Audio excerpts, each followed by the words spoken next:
నమస్కారం ETV news కి స్వాగతం. ముందుగా ముఖ్యాంశాలు. ఆంధ్రప్రదేశ్లో ప్రజాస్వామ్య స్ఫూర్తిని చాటిన ఓటర్లు.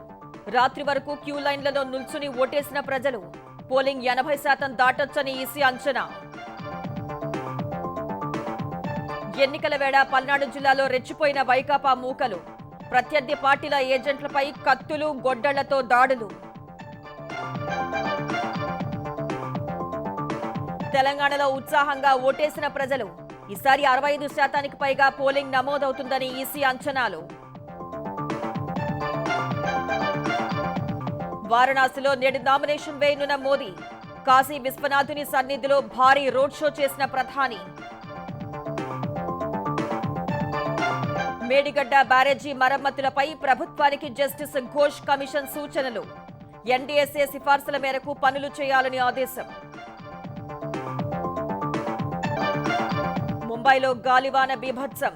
ఘాట్కోపర్లో హోర్డింగ్ విరిగిపడి 9 మంది మృతి, 70 మందికి పైగా గాయాలు. పీఓకేలో ప్రజల ఆందోళనకు దిగొచ్చిన పాకిస్తాన్ సర్కార్. 2300 కోట్లు విడుదల చేస్తామని ప్రధాని షహబాజ్ ప్రకటన.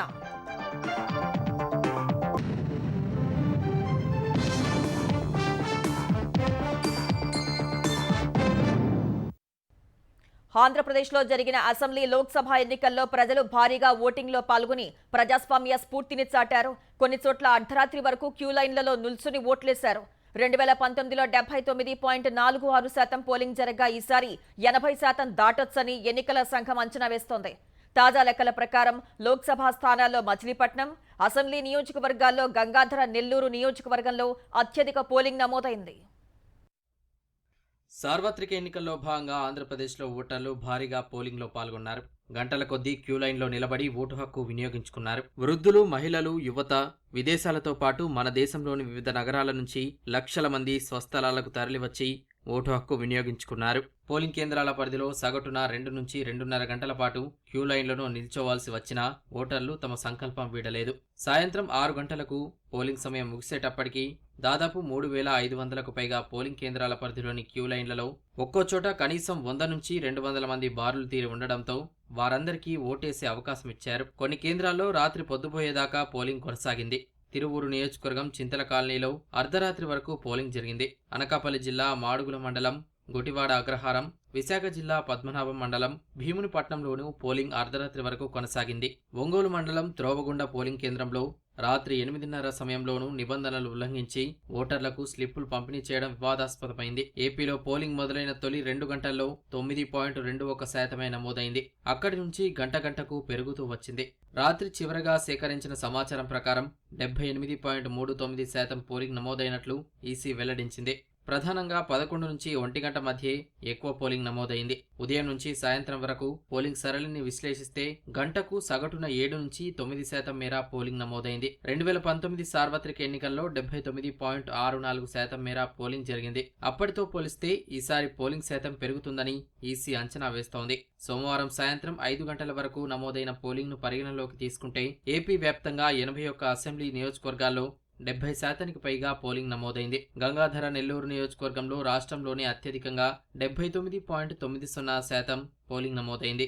ఆ తర్వాత 78.84%తో డోన్ నియోజకవర్గం 2వ స్థానంలో, 78.55%తో జమ్మలమడుగు 3వ స్థానంలో, 79.38%తో రామచంద్రాపురం 4వ స్థానంలో, 78.19%తో మైదుకూరు 5వ స్థానంలో ఉన్నాయి. రాష్ట్రంలోనే అత్యల్పంగా పాడేరు అసెంబ్లీ నియోజకవర్గంలో 45.78% పోలింగ్ నమోదైంది.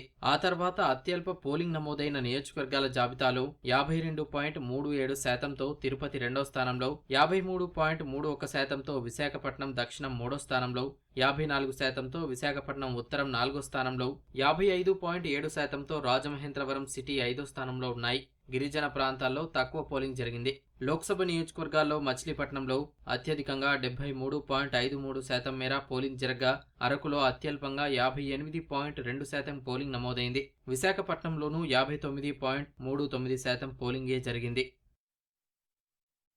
పోలింగ్ వేళ పల్నాడు జిల్లాలో వైకాపా ముఖలు మరింత పేట్రేగాయి. మార్చర్ల నియోజకవర్గంలో ఏకపక్ష పోలింగ్ కోసం హింసకు తెరతీశారు. విపక్షాలను బెదిరించారు. పెట్రోల్ బాంబులు విసిరి ఓటర్లను భయభ్రాంతులకు గురి చేశారు. కత్తులతో దాడులకు తెగించారు. పలుచోట్ల తెలుగుదేశం శ్రేణులు తిరగబడ్డాయి. పల్నాడులో 5 ఏళ్లుగా దాడులు, బెదిరింపులతో రాజకీయం చేస్తున్న వైకాపా నేతలు ఎన్నికల రోజున అదే కొనసాగించారు.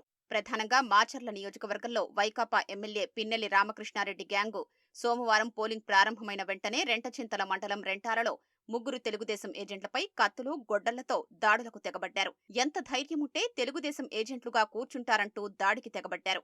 3 ఏజెంట్లలో ఓ మహిళ ఉండగా ఆమె నుదిటిపైన కత్తితో గాయపరిచారు. ఆమె భర్తపైన దాడికి పాల్పడ్డారు.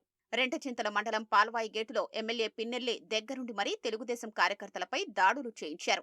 తిరగబడ్డ తెలుగుదేశం శ్రేణులు ఎమ్మెల్యే కారుపై రాళ్లు విసిరారు. ఈ దాడిలో ఎమ్మెల్యే కుమారుడికి రాయి తగిలి గాయమైంది. పిన్నెల్లి స్వగ్రామం కండ్లకుంటలో సీసీ కెమెరాలు పనిచేయకుండా ఉండేందుకు పోలింగ్ ప్రారంభమైన అరగంటకే విద్యుత్ సరఫరా నిలిపివేశారు. తెలుగుదేశం ఏజెంట్లను బయటకు పంపి ఏకపక్షంగా ఓట్లు వేసుకున్నారు. వెల్దుర్తి మండలం కేపీగూడెంలో వైకాపా వర్గీయులు కత్తులు, కర్రలతో పోలింగ్ కేంద్రంలోకి జొరబడి తలుపులు మూసేసి తెలుగుదేశం ఏజెంట్లను దారుణంగా కొట్టారు.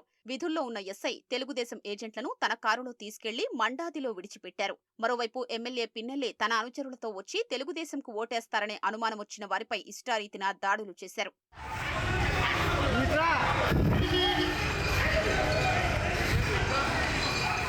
మాచర్ల తెలుగుదేశం అభ్యర్థి జూలకంటి బ్రహ్మారెడ్డిని లక్ష్యంగా చేసుకుని వైకాపా మూకలు వ్యూహాత్మక దాడులకు తెగబడ్డాయి. ఓటింగ్ సరళిని పరిశీలించేందుకు వెళ్లిన ప్రతి చోట అడ్డుకొని ఘర్షణలకు దిగాయి. రెంటాలలో వైకాపా నాయకుల చేతిలో గాయపడిన తెలుగుదేశం ఏజెంట్లను పరామర్శించేందుకు బ్రహ్మారెడ్డి వెళ్లగా వైకాపా మూకలు రాళ్లు, కర్రలతో బ్రహ్మారెడ్డి వాహన శ్రేణిపై దాడి చేశారు. 6 కార్లను పగలగొట్టారు. బ్రహ్మారెడ్డి కళ్లల్లో కారం చల్లేందుకు యత్నించారు. తెలుగుదేశం కార్యకర్తలు ప్రతిఘటించడంతో వెనక్కి తగ్గారు. ఘటనను చిత్రీకరిస్తున్న మీడియా ప్రతినిధుల కళ్లల్లోకి కారం చల్లారు. ధ్వంసమైన కార్లను తెలుగుదేశం నేత కేశవరెడ్డి మాచర్లకు తీసుకురాగా ఎమ్మెల్యే సోదరుడు వెంకట్రామిరెడ్డి కేశవరెడ్డి ఇంటిపై దాడి చేశారు. ఆయన అనుచరులపైకి కార్లతో తొక్కించుకుంటూ వెళ్లారు. ఈ ఘటనలో 7 గాయపడ్డారు. కేశవరెడ్డి గన్మెన్ అప్రమత్తమై ఫైరింగ్ చేసేందుకు సిద్ధమవడంతో వైకాపా నాయకులు అక్కడ్నుంచి వెళ్లిపోయారు. అనంతరం బ్రహ్మారెడ్డి అక్కడ్నుంచి వెల్దుర్తి మండలం లచ్చన్నబావి తండాలో పోలింగ్ పరిశీలనకు వెళ్లగా మరోసారి దాడి చేసి కాన్వాయ్లోని ఒక కారును కాల్చేశారు. మాచర్ల అరాచకాలపై జోక్యం చేసుకున్న ఎన్నికల సంఘం పిన్నెల్లి సోదరుల్ని గృహ నిర్బంధం చేసింది. ఆ తర్వాత పోలింగ్ ఒకింత సాగింది.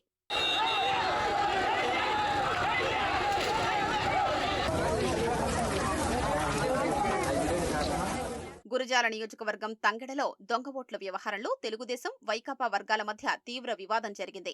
ఈ నేపథ్యంలో వైకాపా నేతలు నాటు బాంబులు విసిరి భయానక వాతావరణాన్ని సృష్టించారు. బాంబులతో పాటు పెట్రోల్ సీసాలు విసరడంతో మంటలు చెలరేగి అక్కడున్న ద్విచక్ర వాహనాలు కాలిపోయాయి.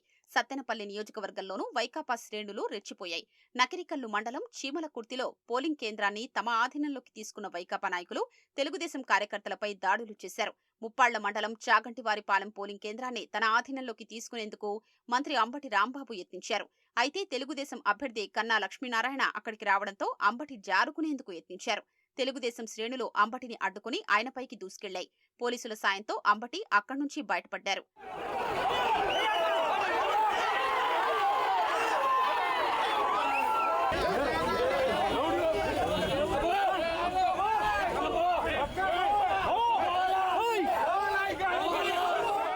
పల్నాడు జిల్లా వ్యాప్తంగా వైకాపా దాడుల్లో 100 మంది వరకు తెలుగుదేశం కార్యకర్తలు గాయపడ్డారు. 5 ఏళ్ల పాటు అడ్డు అదుపు లేకుండా అరాచకం సాగించిన వైకాపా చివరికి పోలింగ్ రోజు అదే విధ్వంసకాండ కొనసాగించింది. గతంలో ఎన్నడూ లేని విధంగా ఈసారి ఎన్నికల్లో హింసకు దిగింది. దాదాపు ప్రతి జిల్లాలోనూ ప్రత్యర్థి పార్టీల పోలింగ్ ఏజెంట్లపై దాడులు, కిడ్నాప్లతో ఓటర్లను భయాందోళనకు గురిచేసింది. రాళ్లు రువ్వటం, వాహనాలు ధ్వంసం చేస్తూ రక్తపాతం సృష్టించింది. చిత్తూరు జిల్లాలో నియంతృత్వం సాగిస్తున్న మంత్రి పెద్దిరెడ్డి రామచంద్రారెడ్డి అరాచకాలకు పోలింగ్ రోజు అడ్డే లేకుండా పోయింది. ఆయన సొంత మండలం సదుంలోని బూరగమంద పోలింగ్ కేంద్రంలో తెలుగుదేశం తరపున ఏజెంట్లుగా ఉండేందుకు వెళ్తున్న వైకాపా కార్యకర్తలను పెద్దిరెడ్డి అనుచరులు కిడ్నాప్ చేశారు. 3 కార్లలో ఎక్కించుకొని దుగ్గంవారిపల్లెలోని గెస్ట్ హౌస్ కు తీసుకెళ్లి బెదిరించారు. తెలుగుదేశం తరపున ఏజెంట్లుగా ఉంటే మెడకాయలపై తలకాయలు ఉండవంటూ హెచ్చరించి వారి ఫోన్లు లాక్కున్నారు. ఈ వ్యవహారం కలెక్టర్ దృష్టికి వెళ్లడంతో వారిని వదిలేశారు. అన్నమయ్య జిల్లా పాపక్కగారిపల్లెలో తెలుగుదేశం ఏజెంట్ సుభాష్ రెడ్డిని విచక్షణారహితంగా కొట్టి చెర్లోపల్లి దగ్గర వాహనం నుంచి కిందకు తోసేశారు. మరో ఏజెంటును రాత్రి వరకు వదిలిపెట్టలేదు. దళవాయిపల్లెలో జనసేన ఏజెంట్ రాజారెడ్డిపై దాడి చేశారు.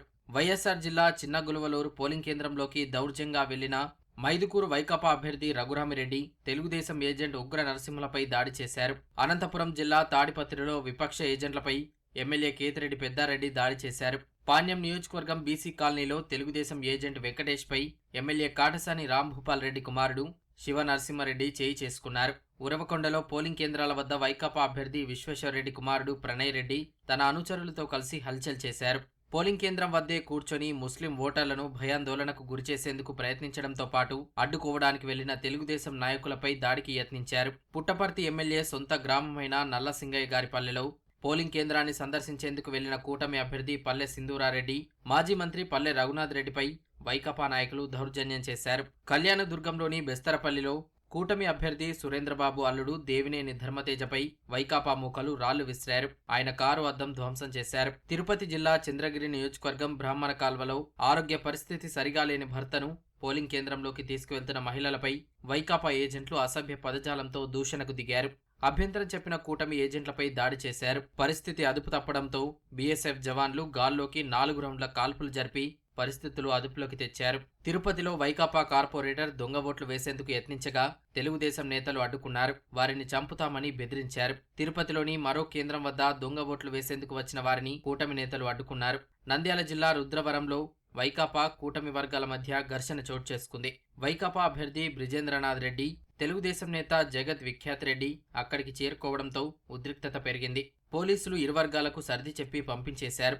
చిత్తూరులో తెలుగుదేశం అభ్యర్థి జగన్మోహన్ రెడ్డి కారు డ్రైవర్పై వైకాపా నేతలు దాడికి పాల్పడ్డారు. నెల్లూరు జిల్లా కావలి నియోజకవర్గం ముసునూరులో ఇరు వర్గాల మధ్య తోపులాట జరగ్గా పోలీసులు లాఠీచార్జ్ చేసి చెదరగొట్టారు.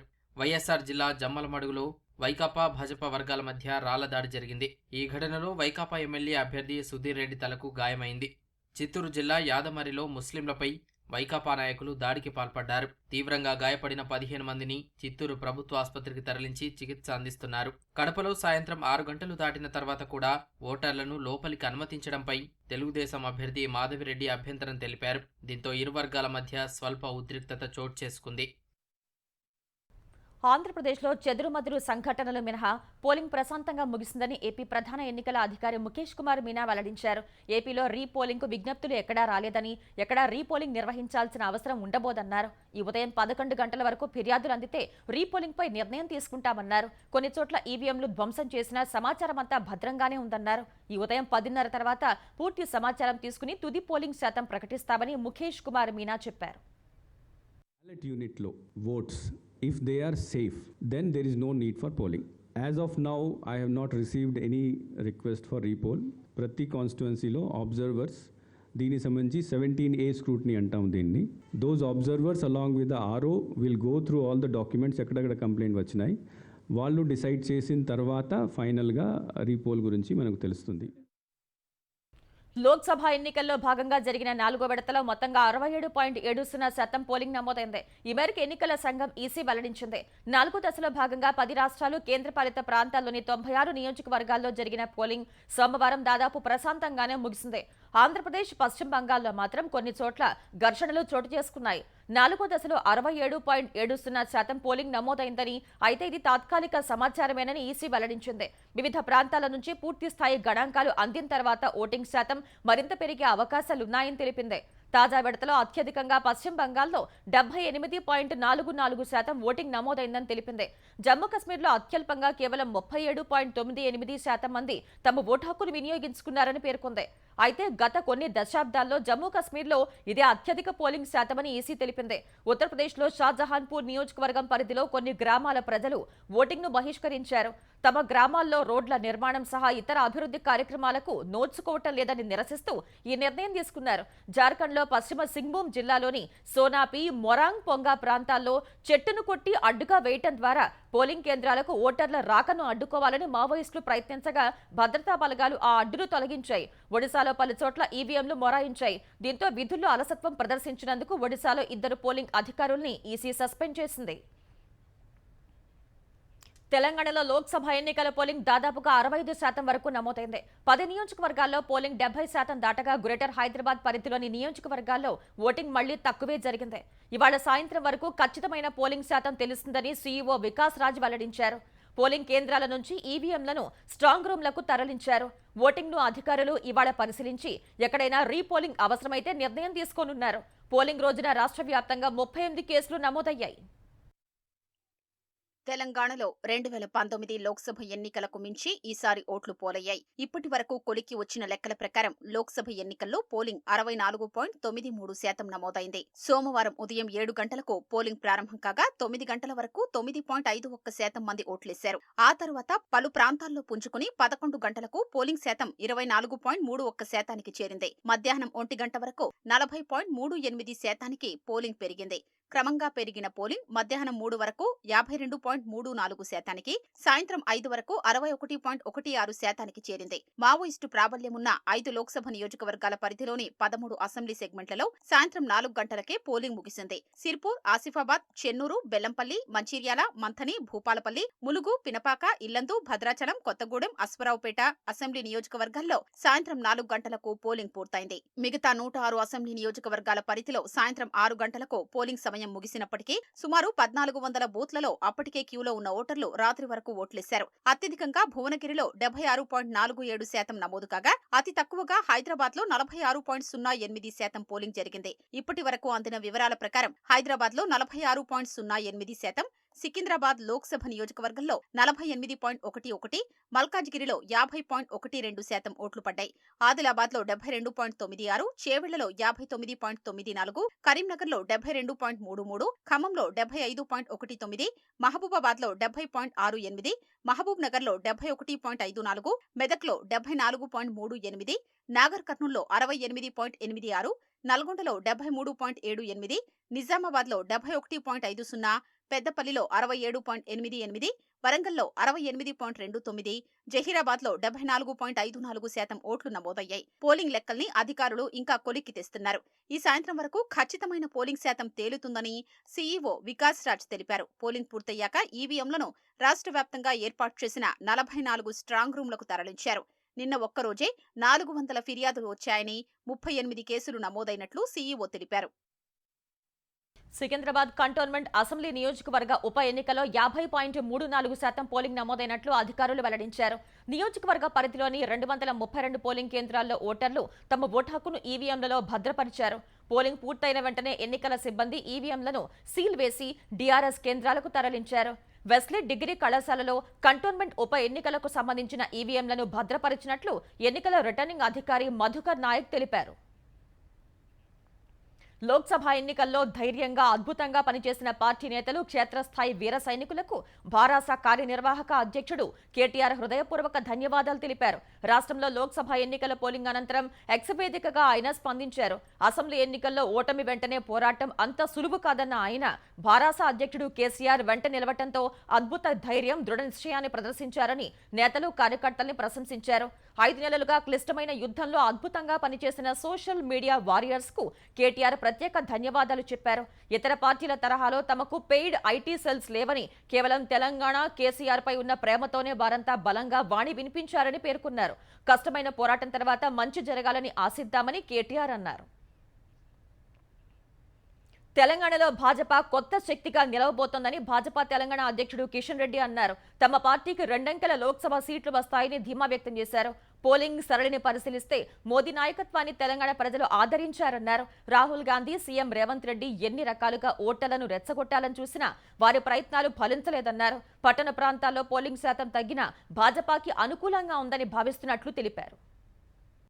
బీజేపీ సంబంధించినంత వరకు అన్ని నియోజకవర్గాల్లో మేము ఊహించిన దానికంటే ఎక్కువ ప్రజల నుంచి ఒక సానుకూలమైనటువంటి స్పందన ఈ పార్లమెంట్ ఎన్నికల్లో కనిపిస్తూ ఉంది.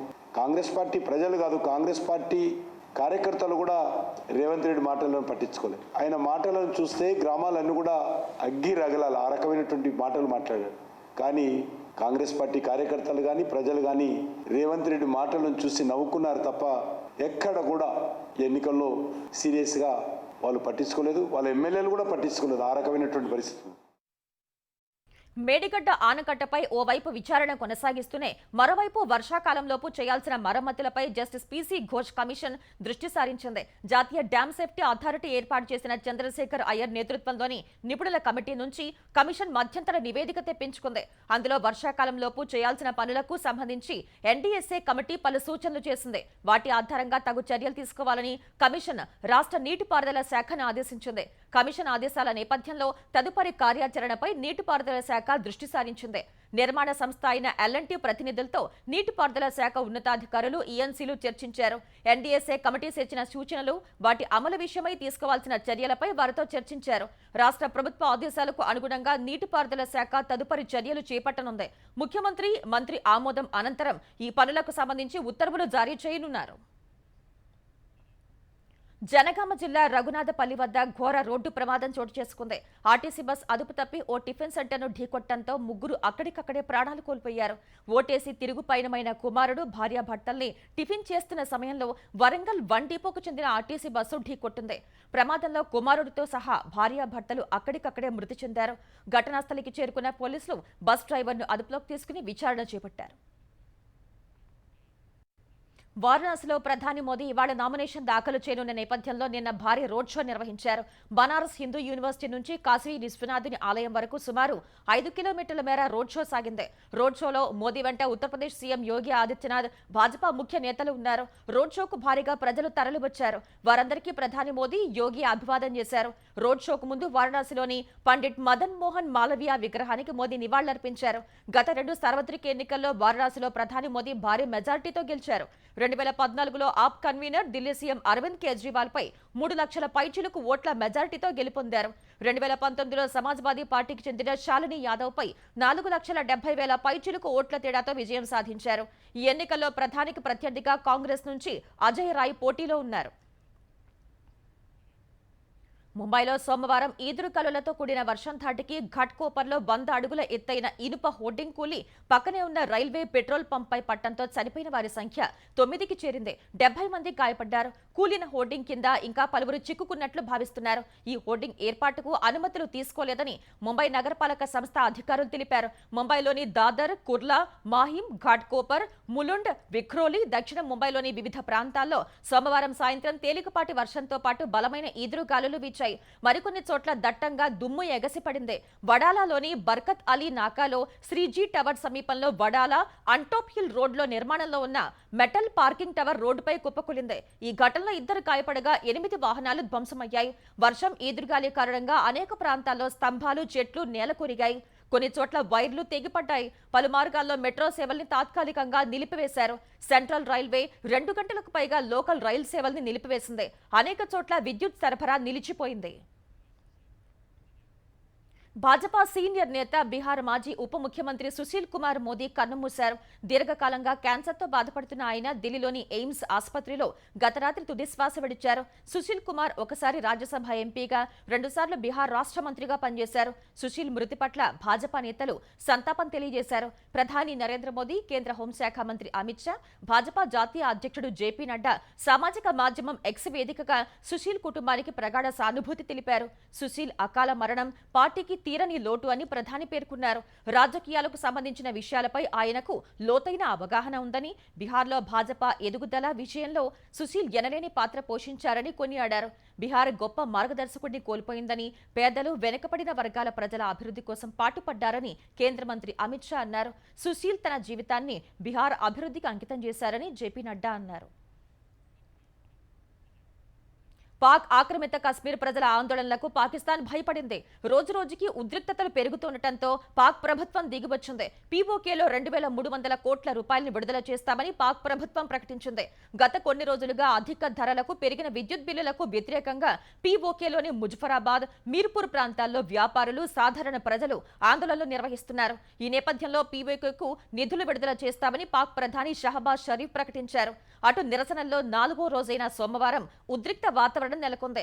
ఎలాంటి పన్ను లేకుండా విద్యుత్ సరఫరా చేయాలని, గోధుమ పిండిని రాయితీ ధరకు అందించాలి అనే డిమాండ్తో joint Awami action committee JAAC చేపట్టిన ఆందోళన 4వ రోజు కొనసాగింది. ఈ అంశాలపై చర్చలు ఫలించనందున తమ డిమాండ్లు నెరవేర్చకుండా పీఓకే సర్కార్ తప్పించుకునే వ్యూహాలు అమలు చేస్తోందని నిరసనకారులు ఆరోపిస్తున్నారు.